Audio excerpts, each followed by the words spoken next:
Hey everyone, in this lesson, we're going to learn about intangible assets.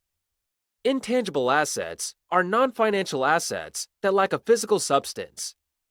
The key defining characteristic of intangible assets is this lack of physical substance. You can't physically touch it.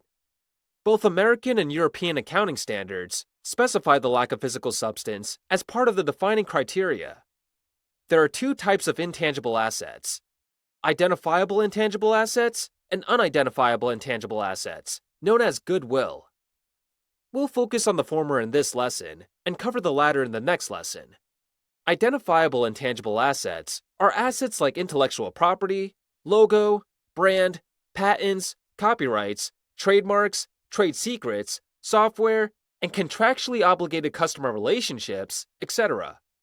These are non-physical assets that can be clearly identified and their value quantified individually. All of these are very important assets that give value to the company. They help the business make money. On the balance sheet, companies will call it identifiable intangible assets, or other intangible assets, or just intangible assets. These all relate to the value of individually identifiable items, like patents and copyrights. They'll call it other intangible assets, especially if the balance sheet also has goodwill, which is non-identifiable separately. Intangible assets are generally not expected to be converted into cash within a year.